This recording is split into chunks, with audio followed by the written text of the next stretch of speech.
नमस्कार दोस्तों, स्वागत है आप सभी का आपके अपने चैनल सुमित चौधरी पर। दोस्तों, इससे पहले मैंने अभी 2 से 3 दिन पहले जब आपकी नोटिफिकेशन की बात चल रही थी कि एस्टेट जो है आपका शुरू हो जाएगा, बिहार शिक्षक बनने के लिए आपको एस्टेट जो है आपका फॉर्म आ गया है, तो मैंने वीडियो बनाया था। लेकिन अब देखो, विभाग क्या करता है, सरकार क्या करती है, उसके ऊपर तो किसी का जोर नहीं चलता। ठीक है, तो उस दिन ये फॉर्म नहीं आया था। लेकिन आज की जो है, आज जो आप के सामने जो नोटिफिकेशन की बात की जा रही है, तो आज आपके सामने नोटिफिकेशन आ चुका है।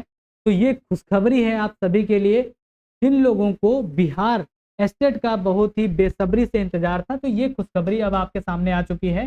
बिहार एस्टेट का जो है फॉर्म आ चुका है। इसमें स्पेशली हम लोग बात करेंगे कंप्यूटर विज्ञान की, और अदर सब्जेक्ट की भी हम लोग बात कर लेंगे, लेकिन स्पेशली हम लोग बात करेंगे कंप्यूटर विज्ञान की।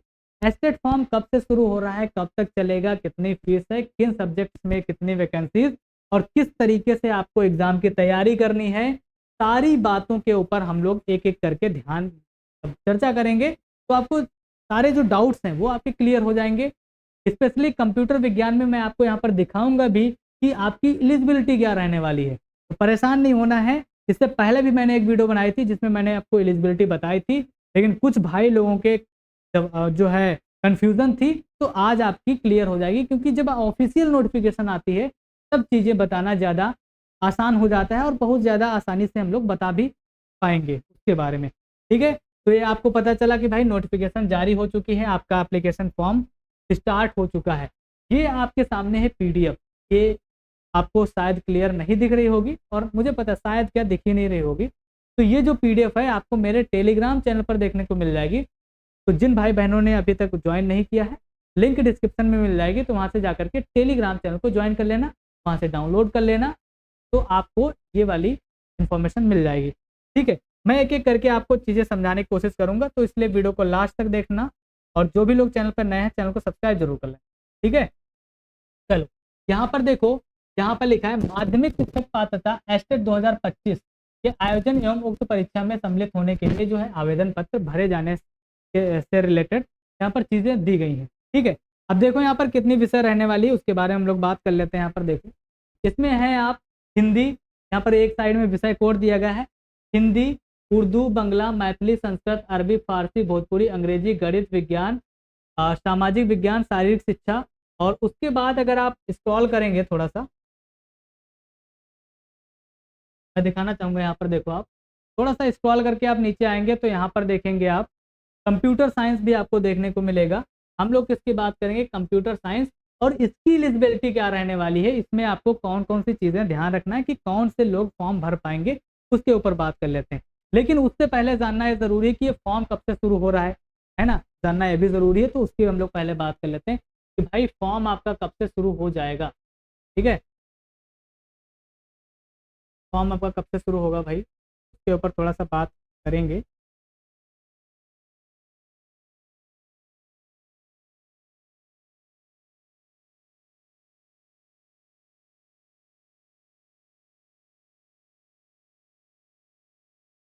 देखो, इसके लिए आपको करना क्या होगा, सबसे पहले क्या करना है आपको, यहाँ पर देखो रजिस्ट्रेशन करना है। ठीक है, रजिस्ट्रेशन जिसे आप लोग बोलते हैं पंजीकरण, वो करना होगा। उसके बाद सेकेंड स्टेप में आपको फॉर्म भरना होगा।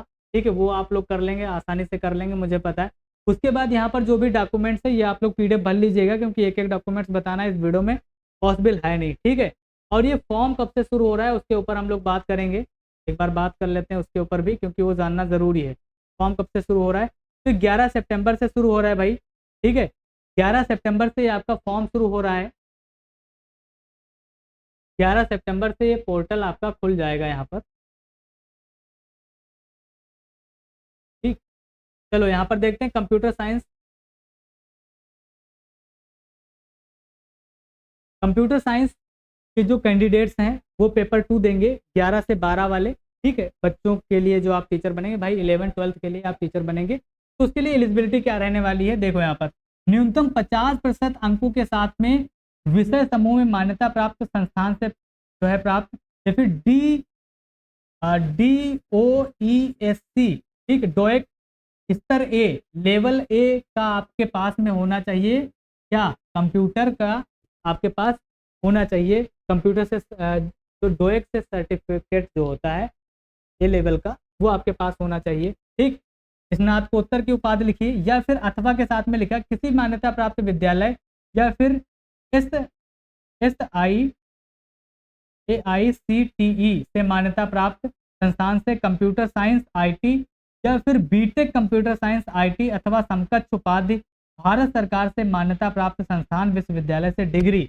इनमें से अगर आपने कंप्यूटर साइंस में बीटेक या फिर IT से बीटेक कर रखा तो आप एलिजिबल हैं इस पेपर को देने के लिए। उसके बाद में किसी मान्यता प्राप्त विश्वविद्यालय से आप फिर AICTE से मान्यता प्राप्त संस्थान से किसी भी स्ट्रीम में BE बीटेक की उपाधि अथवा कंप्यूटर में पोस्ट ग्रेजुएट मतलब PG होना चाहिए, तो आप इसके लिए एलिजिबल हैं। उसके बाद क्या होना चाहिए भाई, कंप्लीट आपको जानकारी यहाँ पर मिलने वाली भाई, एक बार देख लेना, आप क्रॉस चेक कर लेना। उसके बाद यहाँ पर है हाँ, किसी भी अथवा करके है किसी विश्वविद्यालय से कंप्यूटर साइंस में स्नातकोत्तर, ठीक, MCA मान्यता प्राप्त विश्वविद्यालय से समकक्ष। यहाँ पर जो अथवा लगा है इनमें से कोई एक चीज़ होनी चाहिए, इनमें से कोई एक चीज़ होनी चाहिए। और सबसे अच्छी बात तो ये है कि आपके सामने यहाँ पर देखने को मिलेगा नोट करके लिखा हुआ है कंप्यूटर विज्ञान विषय के अभ्यर्थियों के लिए BEd की योग्यता अनिवार्य नहीं है। ये तो अच्छी बात है कि जिन भाई बहनों के पास में BEd नहीं है वो भी फॉर्म भर पाएंगे और BEd यहाँ पर अनिवार्य नहीं रखा गया है। ठीक है, तो BEd अनिवार्य नहीं है। आपके पास में फिर क्या होना चाहिए भाई, या तो आपने BCA कर रखा है या फिर समकक्ष किसी विषय में स्नातकोत्तर मतलब PG आपने कर रखी है, या फिर किसी विश्वविद्यालय से कंप्यूटर साइंस में पोस्ट ग्रेजुएट डिप्लोमा PGDCA की बात कर रहा है, या फिर किसी विषय में स्नातकोत्तर की उपाधि होनी चाहिए। फिर डोएक जो है लेवल B की मान्यता प्राप्त विश्वविद्यालय से किसी भी विषय में स्नातकोत्तर मतलब PG होना चाहिए, या फिर सूचना एवं संचार प्रौद्योगिकी मंत्रालय से डोएक से स्तर C किसी मान्यता प्राप्त विश्वविद्यालय से स्नातक की उपाधि होनी चाहिए। कहने का मतलब है जिसमें इसमें से कोई भी एक चीज़ अगर आपके पास में है तो आप एलिजिबल हैं फॉर्म भरने के लिए। ठीक है, ये चीज़ आपको समझ में आई, तो आप इस नोटिफिकेशन को डाउनलोड कर लेना, टेलीग्राम चैनल से आपको मिल जाएगी, वहाँ से डाउनलोड करके आप अपने सब्जेक्ट के अकॉर्डिंग चीज़ें देख सकते हैं। ठीक है, आप अपने सब्जेक्ट के अकॉर्डिंग चीज़ें देख सकते हैं। ठीक है, उसके बाद अगर हम बात करें यहाँ पर अगर हम बात करते हैं कि आपके डॉक्यूमेंट्स क्या लगेंगे, वो आपके सामने यहाँ पर लिखा गया है। उसके बाद यहाँ पर जो है, यहाँ पर देखो कैटेगरी वाइज कुछ चीज़ें आपको बताई गई हैं। ठीक है, अधिकतम आयु सीमा कितनी होनी चाहिए की भी बात की गई है यहाँ पर। पुरुष और महिला, पिछड़ा वर्ग, अति पिछड़ा वर्ग, अनुसूचित जाति और अनुसूचित जनजाति, इनकी जो है एज कितनी होनी चाहिए मैक्सिमम, वो भी आपकी यहाँ पर दी गई है। तो सारी चीज़ें, ये जो नोटिफिकेशन है इसके माध्यम से आप चीज़ें देख सकते हैं, पढ़ सकते हैं, जान सकते हैं, समझ सकते हैं। तो ये 11 सितंबर से आपकी जो है फॉर्म भरना शुरू हो जाएंगे, आप जा करके साइट के ऊपर देख सकते हैं। ठीक है, अगर कोई भी डाउट है, कुछ भी आपको जानना है, जो आपका डाउट क्लियर ना हुआ हो, तो आप दिए गए नंबर पर, जो आपको डिस्क्रिप्शन बॉक्स में मिल जाएगा, वहाँ पर आप दिए गए नंबर पर आप मुझे टेक्स्ट व्हाट्सएप पे कर सकते हैं, कॉल कर सकते हैं, सब पूछ सकते हैं अगर कोई भी दिक्कत होती है तो। उम्मीद करते हैं ये जो एस्टेट वाले भाई स्टूडेंट हैं उनकी ये जो खुशखबरी थी भाई बढ़िया है, अच्छी बात है। आप लोग इसकी तैयारी करो। ठीक है, अच्छे तरीके से फॉर्म फिलअप करने के बाद में आप तैयारी में लग जाओ, ज़्यादा समय आपको मिलने वाला है नहीं। ठीक है, समझ में आए? तो आज की इस वीडियो में इतना ही, फिर मिलेंगे नेक्स्ट वीडियो में, तब तक के लिए बाय बाय, जय हिंद, जय भारत।